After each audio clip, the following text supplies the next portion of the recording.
పోనీ ఒక్కసారి మనం చంద్రబాబు నాయుడు గారి హయాంలో ఒకసారి గమనిద్దామా? ఇది ఎందుకు చెప్తున్నానంటే ఇక్కడి నుంచి మనం ₹2.49 చేస్తే చంద్రబాబు నాయుడు గారి హయాంలో రేట్లు ఎంత అని ఒకసారి గమనించండి. చంద్రబాబు నాయుడు గారి హయాంలో ఇది విండ్ పీపీఎస్కి సంబంధించి నేను రెండూ చెప్తాను, విండో చెప్తా, సోలారు చెప్తా, రెండూ చెప్తా. సోలార్ అయితే ఇంకా కళ్ళు తిరుగుతాయి అనుకో.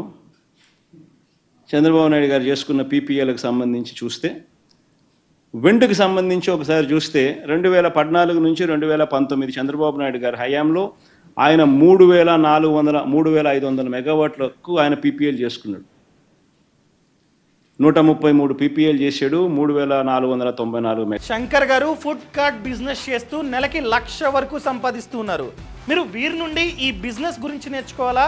అయితే ఫ్రీడమ్ యాప్ని డౌన్లోడ్ చేసుకోండి.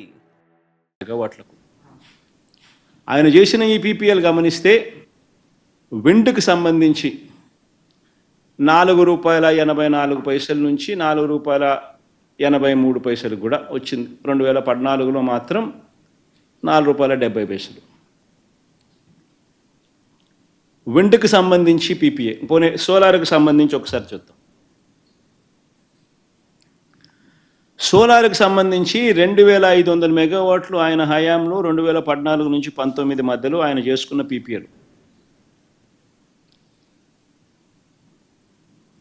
2014లో 30 పీపీఎల్ చేశాడు. 650 మెగావాట్లకు ₹6.49 యావరేజ్. ₹5.25 నుంచి ₹6.99 మధ్యలో చేసినాడు.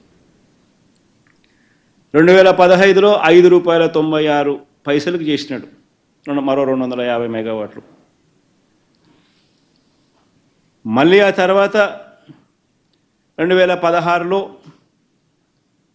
₹6.80, ₹5.99, ₹4.61, ₹4.50.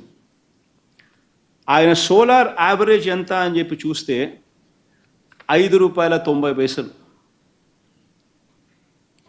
ఇది ఏపీఆర్సీ ఇచ్చిన 2019లో ఏపీఆర్సీ ఇచ్చిన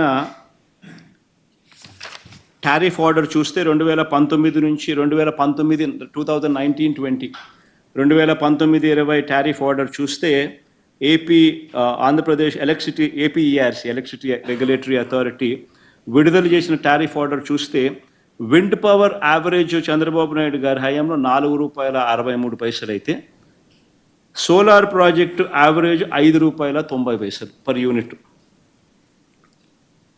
మరి ₹5.90, ₹4.63 కనిపిస్తూ ఉంటే నేను ₹2.49కు సగం రేటుకు చీపెస్ట్ రేట్ ఆఫ్ పవర్ అవైలబుల్గా ఉందని కేంద్ర ప్రభుత్వం నాకు లేఖ రాస్తే, నేను ఇస్తానని చెప్తే, ఇంటర్స్టేట్ ట్రాన్స్మిషన్ ఛార్జెస్ కూడా వేవర్ చేస్తున్నాను అని చెప్పి కేంద్ర ప్రభుత్వం నాకు చెప్తే, నేను స్పందించకపోయిందంటే మీరంతా నన్ను ఏమనేవాళ్ళు? స్పందించిన నేను మంచోన్నా? అంత దిక్కుమాలిన రేట్లకు పీపీఎల్ చేసుకున్న చంద్రబాబు నాయుడు మంచోడా?